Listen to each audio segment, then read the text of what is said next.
The confidence level of Tesla executives about full self-driving is through the roof.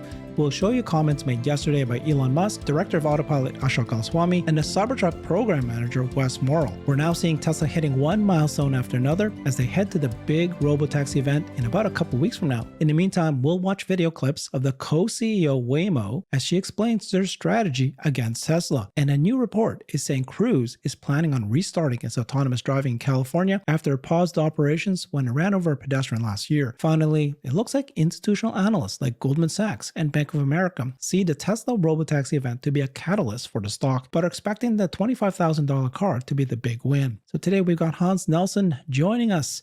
Hans has his own YouTube channel, Hans C. Nelson. Welcome, Hans.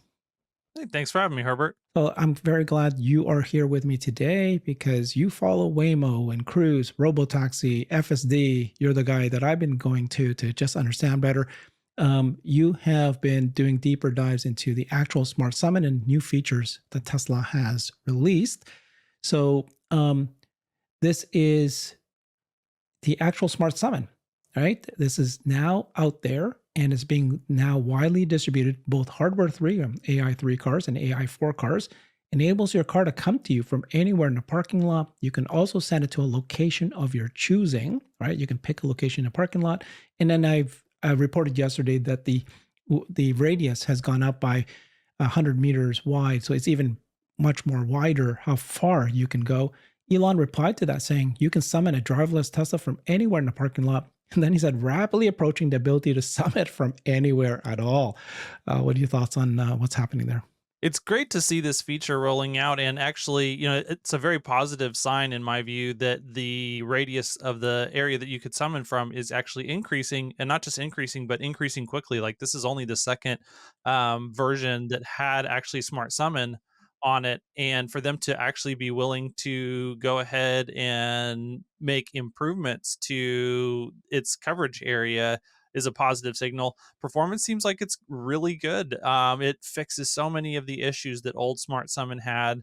And if we see this really going out wide to the fleet, I think there's a very strong likelihood that this is going to go out wide to the whole fleet at this point in time. And I think that that would be one of those features that it's going to be a super wow factor for a lot of people. We've talked about the potential for it to have that ChatGPT moment effect. It also, though, increases the surface area for little minor incidents here and there. And so I think there will be a little bit of mixed noise around it. But overall, I'm really excited because this is something, like Elon said, it has to be able to operate well in parking lots. The pickup and drop offs for any route are important parts of any robotaxi ride or, any fully autonomous summoning from a long distance location. And so the fact that they are rolling this out now is great. And we'll talk about this more, but it's cool to just see them executing on delivering a lot of the functionality that they laid out earlier this month to customers, not necessarily to all customers, but to at least some customers. And they're validating the software, they're validating the capabilities. And I think that we can expect that wide release here in the not too distant future. I don't know that we'll get it before 1010, but I think that that is something that, most Tesla customers can expect to get in the next 3 to 6 months. Mm-hmm. Yeah, I think while 12.5, some people are still, not seeing the progress as much as they were hoping to. But we have been seeing quite a bit of progress, especially with actual Smart Summon. So when they first rolled it out, it was, a little faster than the previous ones. Now it's even faster than the one they just did a couple of weeks ago. There's code saying that they might be releasing the need to press the button the whole time. It seems to be getting better at this point. So lots of little things have been improved there. So this is our friend Lincoln, mob of joggers. He said, Al Swami, who is the director of Autopilot at Tesla, is batting 1,000 so far, end-to-end on highway and Cybertruck FSD in 7 days. That's the last two that we're expecting. Tesla AI had sent this photo out, or this list out, and last month. They said, this is what we're going to accomplish in 2024. They had a list. And it looks like that they've accomplished that list, right? So 12.5.2, 3 times improved miles between necessary intervention. That's been done on AI3 hardware computers. That's been done. actual Smart Summon. That's been done. It's going wide release. Cybertruck and now Autopark, we're seeing that going wide release. Now eye tracking with sunglasses. That was part of the recent update. The only two that are still missing is end-to-end network on highway and Cybertruck FSD. And so this is, just a bit easier for people to see. This is what they said that they would get done by September. And we have 1 week left, September. This is what they'll do by October. Another version 13 with improved miles between necessary interventions.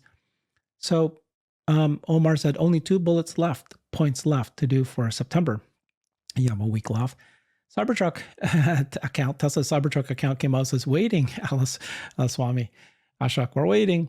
But Ashok sent this, right? So this is a funny saying, oh God, putting the pressure on us. But he probably wouldn't do this if he wasn't actually going to get it done.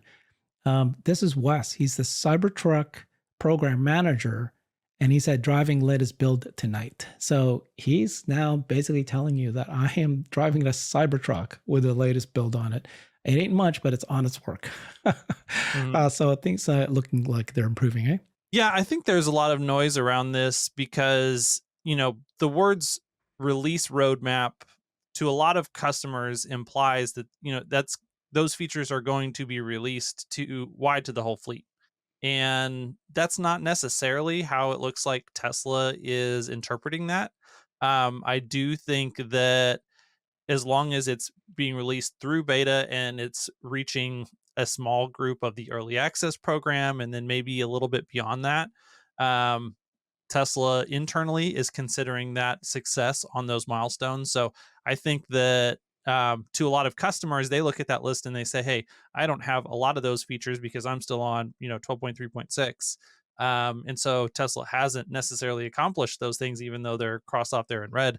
But really, I think that for Tesla's purposes of validating the software, validating the capabilities, gathering some data to make sure that external, real world data matches their simulation and their expected results, that these things really are accomplished for their purposes and that they will be rolled out. That's why I said, I think 3 to 6 months is probably a reasonable expectation for everyone in the whole fleet to be able to receive these updates. As long as we do continue to see, like Cybertruck, we need to see it released to early access sometime, hopefully before 10/10. It might be close. Those were very, very, very ambitious timelines. And I mean, look at that giant list of things that they were trying to get done in September. That was a very significant list. And Cybertruck FSD is difficult. The full stack on highways is also a big one. Potentially, each of those might be a larger amount of lift internally for the team than a lot of the previous ones. And so there's a possibility that this could slip into October. I'm hoping that we do see those, on time or close to on time. But definitely would be understandable. This is very normal in software when you set, especially such an aggressive target, that it might slip a little. I don't think that that's anything for people who are really watching closely to be too concerned about or too surprised by. But so far, the amount of features that they have delivered has been exceptional, and we have to give major props to the team. No, thank you, Hans. I do think that this actual Smart Summit is a very important feature. I think that when it comes out and all of us are playing with this in random parking lots across the United States, the key thing is it can't just be a toy. It can't be like, oh, I'm going to check it out. I'm going to go to a parking lot. I'm going to play with it. It needs to be something that actually works.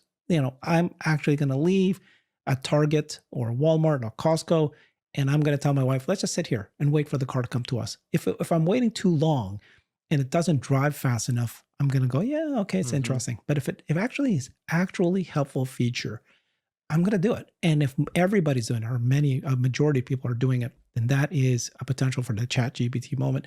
Let's watch AI Driver had a fantastic video of actual Smart Summit, the new improved version. Back at Costco, Elon said, your Tesla can now drive itself through complex parking lots to find you, in reply to this video. So let's watch this.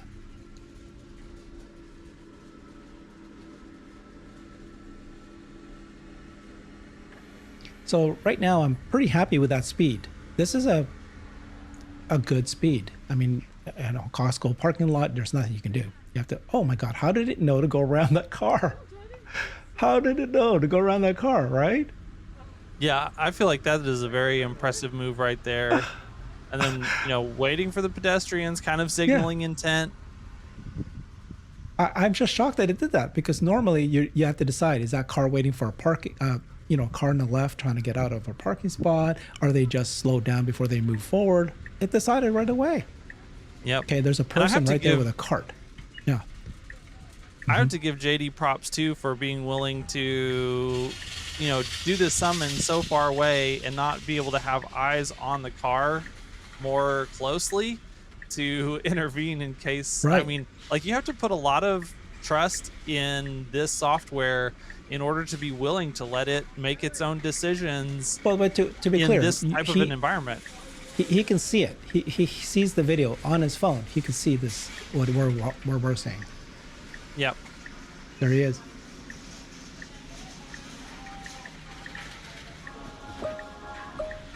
So that was very impressive. And I just to complete this, you got Elon saying Tesla can now drive itself through complex parking lots to find you. That was fantastic. If that was the case, I would definitely be using this. That wasn't slow. That was fast, as fast as I would have been driving it. And so I did not have to go, to get it. Also farts to say hi when it reaches you. So this is a new feature, right? Just for fun, I guess. When it reaches you and you stop it, it'll make a noise, an emission noise to say, "Hey, I've stopped." So that's pretty cool. Yeah. So what's your thoughts? And I know you've had a discussion with this with a few others. What's your thinking about ASS? Yeah, so the discussion that I had with Larry and with Nico this last week was really around just the release roadmap of all those different things. We didn't get too far into the weeds on actually Smart Summon itself, but it is extremely exciting to see what it's able to do. And like I said earlier, it's an incredibly important part of the overall stack. You can't have a Robotaxi network without having actually Smart Summon working and functional. And so it's a big milestone that we have to see. Um, the other little thing that I would encourage people to go watch is JD also had another stress test of actually Smart Summon in a different parking lot where it had to wait and be assertive in trying to pull out from a line of cars that were parked on either side into the outflow lanes, and there were cars going by in both directions just constantly. It basically had to just nose out and cut somebody off and then quickly get Mm, into the other side in order to proceed. And it was patient, but when it needed to be aggressive, it was aggressive. It moved with confidence, and that type of maneuver I felt like was a really good positive indication of just the capability and the polish and the refinement of actually Smart Summon. This is something that I feel like we can have confidence in really being functional and something that we can expect to see in the hands of all customers soon, because it really is handling those difficult situations. And it's not something like the old Smart Summon where, it has some toy like applications where you feel like you could use it, but most of the time you just don't feel like it's practical. I think this is really, really, really a practical, functional piece of software this time around. if it is, that's important. Okay, so let's switch gears. We're going to talk about Waymo. The co-CEO, her name is Takedra Mawakana. She was interviewed by the All In Summit podcast group, and they asked her a lot of good questions. First, we're going to do a clip of her talking about Uber as her partner. Then we'll do a clip of her talking about the unit economics. She kind of dances around that, of course. And then another clip about her selling to OEMs as licensing this. Let's watch this. You're certainly going to see us announce new places, but you're also going to see, like in San Francisco, we launched a 24-hour service in a limited territory, and over time we've expanded that territory. Is it a step function in complexity to go to cities that are more, how would I call it, more chaotically city planned? It is definitely an opportunity for the driver to learn more. And so coming to Los Angeles, for example, was more like being in Phoenix. Going to Grids. Austin, exactly, Yeah. exactly. Going to Manhattan, we will certainly benefit from our work in San Francisco, same thing with DC. So start right? with So the if you grid think about- cities and work your way Yeah. into more complex cities. So can I follow up on the on that last point? I have a friend who's the third or fourth investor in Uber, and he's very worried that once this product scales, there's not really going to be a need for Uber anymore, right? Why would you need Uber if you can just summon the robot car directly, or the robot driver, whatever you want to call it, right? Driver, car, whatever. I mean, doesn't this logically disrupt Uber once it's at scale?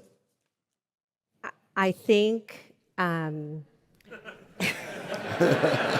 Well, they're a current as partner. I said, we have friend a is very partnership concerned about with, this. right. I mean, we have a partnership. Your with- friend hasn't sold enough shares.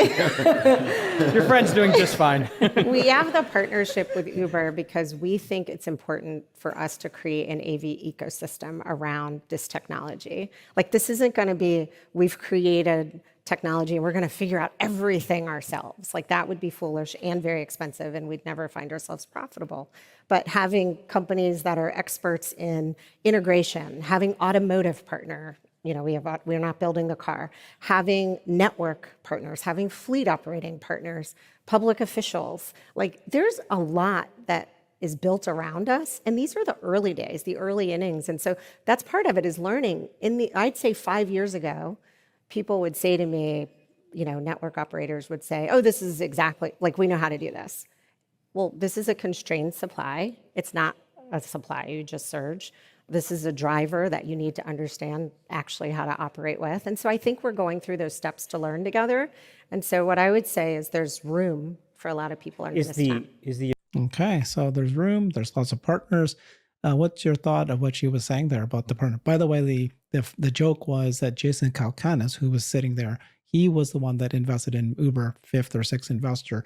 And so are they worried? Well, Waymo's partnered with Uber. What's your thoughts? Yeah, I feel like we could almost just do a cut back to the conversation that we had about this topic last week, because I feel like we called exactly, Waymo is trying to partner with anyone and everyone, or sorry, Uber is trying to partner with anyone and everyone who has driverless technology, whether that's Waymo, whether that's Cruise, then, other manufacturers. Like, their focus is trying to create this driver, and for that driver to be in software, and they do need a lot of help doing a lot of the other things, whether that's fleet management. She mentioned that specifically. That's something we talked about last week as well. One of the big value adds that Uber has to provide to Waymo, specifically, obviously, if Uber is using these robo-taxis, that provides a lot of value to Uber because they can have cars that they don't have to pay the drivers for.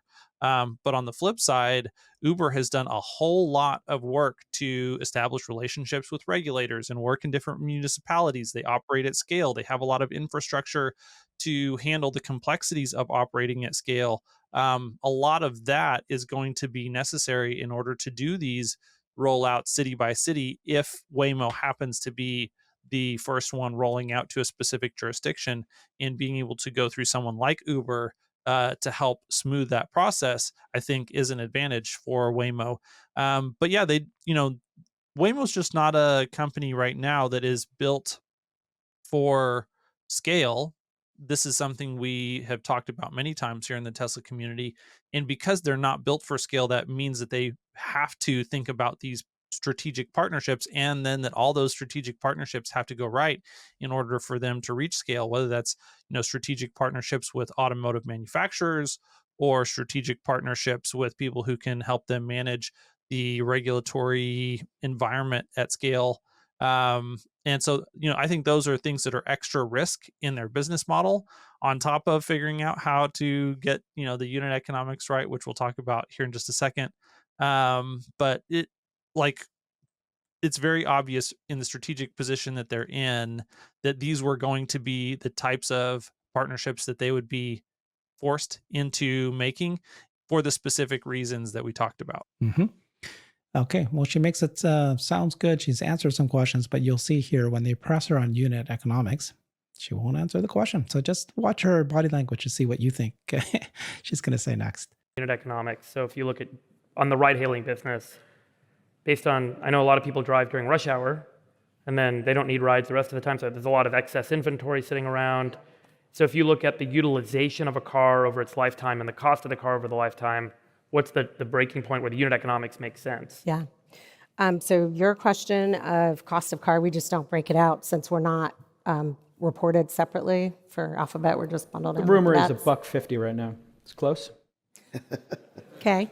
$1.25. Not commenting on rumors. Not commenting on rumors. Okay. Wait. If that's just the system for self-driving. The car plus the system The car plus, but what is if 125 to 150 is the rumored cost for the car today.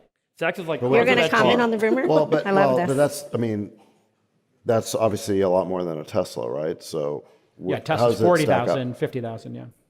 So do we know ballparks here? What can we say? So, keep on. It's so fun. We're poker players, so we're trying to read you Yeah. and bait you, I- and it's not working. We didn't know you were a Jedi. So sorry, let me just ask, is it about reinventing the system or getting the next gen of the system before the unit economics break, or is it about volume? What's the breaking point of where the unit economics become profitable, become positive? Yeah, not going to get into that other than to say to you, it is the thing I spend all of my time focused on, and we are on. But there's a path there. There's completely a path there. What'd you think? Yeah, it reminds me of the conversation that we also had about, Andrei Karpathy's comments on Waymo versus Tesla, and it is extremely impressive what they've been able to accomplish so far. Waymo has a hardware problem, and Tesla has a software problem, and so the unit economics on solving a software problem are much more favorable than the unit economics of having to solve this hardware problem. And so the reason that she's saying that she spends all her time on this one thing is because this is the challenge of Waymo becoming a successful company long term. And it's going to be very difficult. And it basically, I think the path forward for them that she's hinting at requires that they're able to roll this technology out in significant advance of where Tesla's able to roll out. Because if they are facing competitive pricing pressure while they are trying to solve this hardware problem and going to scale and managing all these partnerships with all these other companies, then that really, really narrows down the window at which their unit economics make sense. And if you don't have unit economics that make sense, the faster you grow, the more you lose money. And that's a dangerous place to be, especially in a business that relies so heavily on hardware. Yeah, I don't. I get this whole thing about the Tesla has a software problem, Waymo has a hardware problem. They need to figure out how to bring it down. But even if they do, they also have the software problem. You see that they're only offering this in cities that are grids, so that there's a good clear signals of the lights. I can turn right, turn left. It's all just a grid. That's what they're doing right now. So Well, Tesla San is not Francisco doing- doesn't necessarily fall into that. That's why in the first clip that they made, the next, I think, major jurisdiction that they're looking at going to is New York, which is obviously very, very complicated. And so they are trying to tackle those driving But they have a software problem situations. too. Yes, it is a slightly different software problem than the one that Tesla has, because Tesla's pushing for they're solving the software problem in a way that is known how to solve it. It's very difficult to scale. Tesla is trying to solve the software problem in a way that really pushes the boundaries of what's possible with artificial intelligence, both from a theoretical standpoint with the way that they're able to use these neural nets to compress real world info down into action so quickly. But then also from an inference standpoint, like there's a number of, pretty significant software challenges on Tesla's part as well. Okay, well, let's take a look. This is Elon replied to this. This is Tesla Economics, and he says this: many people see Waymo and think they're ahead of everyone in the autonomous driving race. After all, they're giving out over 100,000 paid Robotaxi rides a week across cities like San Francisco, Phoenix, and Los Angeles with a fleet of 700 vehicles. And on the surface, it could seem like they're dominating. However, each Waymo costs $100,000. In fact, you heard there, Jason Calcanis, who's a partner with the Uber, investor in Uber, he's thinking it's 150 to 200. Some people are saying it's 300,000 per car. Expensive hardware that's in use. And due to this, they're losing money in every single ride. For Waymo, scaling this business up means higher costs, and I don't think it's a sustainable model. Even the company keeps pouring money into it. Look at Tesla. With the fleet closing 7 million vehicles worldwide, Tesla's playing a different game. Instead of relying on bulky, expensive hardware, Tesla uses a much simpler, more cost-effective approach, 8 to 9 cameras and a powerful AI neural net. This AI constantly learning from millions of real-world miles. Tesla's software gets smarter every day, can be scaled across the globe without needing new hardware for every car. So while Waymo might seem like it's leading the charge today, in my eyes, Tesla's quietly preparing to take over the entire field. They've created the foundation for something far bigger, and is why I believe the true leader in robotaxis will be Tesla. I can't wait for everyone to see it unfold. And Elon said, exactly. I mean, that's the thesis in a nutshell. Tesla Economics did a great job of articulating it. It's all about scale. Just like, there were other social networks before Facebook really took off. You've got MySpace, you got, was it Friendster? A number of different things that it was the right concept, but there were some holes in the go-to-market strategy, or maybe it was just too early. And those things did not end up dominating long term. But Facebook had kind of the last mover advantage in that scenario and was able to press that and achieve major dominance.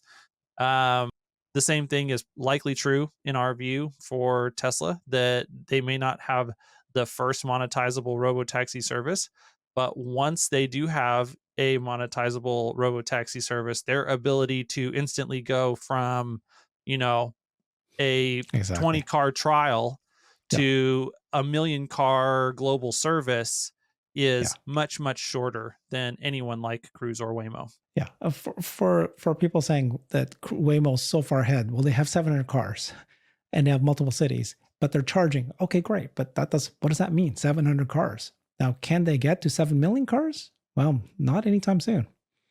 Not anytime soon. If they decided to, Jeff Lutz was explaining that Waymo needs to partner with these car companies, and then they have to rejig the entire production level to be able to stick all these massive things on top of it. And you're not going to get millions of cars being done that way for a long time. So let's take a look what Cruise is doing. The other competitor, as many people remember, they got suspended by this California DMV to stop operations. They had to fire their CEOs because the car had struck a pedestrian in San Francisco. But it was after the investigation, they found out that Cruise was lying to them, lying to the regulators. So in fact, they've not won back their licenses yet, but they are resuming, but with manual driving. So, they're calling it autonomous, but actually there's going to be a driver there. And so that's what they've signaled they're going to return to autonomous driving. And then September 19th, it's going to be manual driving in Bay Area. Human drivers are now operating Cruise vehicles so they can continue working. So this is what happened. The resumption of mapping serves as a prelude for supervised testing. So it's almost like as if they're starting all over again. And then California regulators suspended the company's driverless testing and deployment permits, in part because they said we're not forthcoming with safety-related details. These 2 permits remain suspended. Cruise would need to apply to have them reinstated to deploy without human backups. So right now, they're just they're starting this with human drivers, and so they replace their top executives and dismiss more than 900 employees. Long-term prospects, I think they plan promising market, California, Waymo. Yeah, so this is what they're thinking too. It's also conducting manual driving in Houston. And Cruise may have fallen behind, but analysts remain bullish in the long-term prospects of the company. This is owned by GM. Again, they're falling really far behind. Analysts like Gordon Johnson are very bullish on Cruise. So the funny part here is GM says, the CFO said that they're going to invest $850 million into them despite everything that's happened. Sunk cost fallacy. Keep on spending that money. I mean, so it makes sense for them to put drivers back in the car if the rumors were true. And, I don't know if they are, but just for the sake of a hypothetical argument, if they did have 1.5 to 2 virtual drivers for every car, now just putting one driver behind the wheel saves them money. That's, between 50% and 100% savings on the number of hours that you have to pay for human supervision. And Yeah. hey, he's right there. Hopefully he's paying attention. It could be that more than one per vehicle Yeah. factor was a something that had to do with trying to keep the humans paying attention to the car. Oh, And interesting. Yeah. I don't know if that is or is not true, but hopefully we don't see any incidents. I do wish them the best. I want all of the companies that are trying to solve this problem to be doing it in a way that is intelligent and moving the ball forward for autonomous driving for humanity, because it's a very important technology. Um, and at least now they're able to make, they can resume operations, they can resume generating revenue, even if it seems like it's probably going to be at a negative gross margin. Hopefully they can win back some trust. Hopefully the internal teams, now that they have reformed, can get more fit and be more effective. But I don't know, just looking at the history of GM's investments Hmm. in companies recently, especially under Mary Barra, it hasn't been good, and it hasn't led to positive outcomes. Just look at Nikola. That was a plus decision there, and that's not the only one that is of that majorly impressive quality. Yeah, people don't realize, but Cruise and many other car companies, you get in there and you go, oh my God, it's autonomous. There's nobody in the car and it's driving on its own. But really, there's a person teleoperating it or watching over it. And then if something needs to happen, they make a quick decision to change it. And then they're slowly trying to make it more autonomous, but they fool people to think it's happening. So, final quick story here. We've got more and more institutional analysts are really getting excited about the Tesla's Robotaxi event in 1010, but they're really looking more forward to the $25,000 car or the more affordable vehicles. They want to know more about that. So you got Goldman Sachs here is sent out a new note, and they're saying that Robotaxi event has massive implications for Tesla and its forecast moving forward, has the potential to set the tone for major growth. And so they've been, one after another talking about this event. Bank of America last week, the analyst there said the same thing. The event presents a massive upside for Tesla, especially if it is done right. A solid timeline, a plan of attack, a dedicated robotaxi vehicle, and safety compared to human drivers are just a few things that need to be addressed to ensure a successful event. Well, now Goldman Sachs is saying that what they're especially looking forward to is the potential details about the $25,000 car. Whether Tesla provides more details or unveils the new lower cost model at the 1010 event has also been a frequent topic in our investor relations. Yeah, quick comments on that one. It's pretty straightforward. I think one of the things that's interesting is that for the vast majority of institutional investors, they're still looking at Tesla largely through an automotive lens. And so that's why the $25,000 car is going to be a major piece of their investment thesis. Just listen to Gary Black and you can understand how much the Wall Street institutional types care about this piece of the narrative and the story. And there was a very insightful comment that I saw on X by one of the users. I wish I could remember his name, but who was commenting on the fact that banks are probably particularly Hmm. excited about the potential advent of a $25,000 Tesla, because ASPs in the United States right now are running, between $45,000 and $50,000, which really limits, the number of people that they can approve loans for. And so there's a desire to see some more cars coming in on the lower end of the price range so that they can originate more loans, because obviously, the banks are not going to have a significant revenue stream that's coming from robo taxis unless they're originating large loans for Mm-hmm. fleet operators who are purchasing large fleets. Um, but it's, very direct one-to-one correlation between loans that they get to originate and finance and earn interest off of for these lower price cars. So just the growth in their TAM would be something that they're particularly invested in. Makes sense. Okay, well, thank you so much. Glad that you got your feedback from all the stories we did today: Cruise, Waymo, FSD's, Actual Smart Summit. Follow Hans. Check out, he does much more deep dive interviews. Check out his YouTube channel, Hans C. Nelson. Thanks, everybody. Bye-bye. I've created a website that is the most comprehensive resource for the Tesla investor. Please check it out. Simply go to my website at herbertong.com.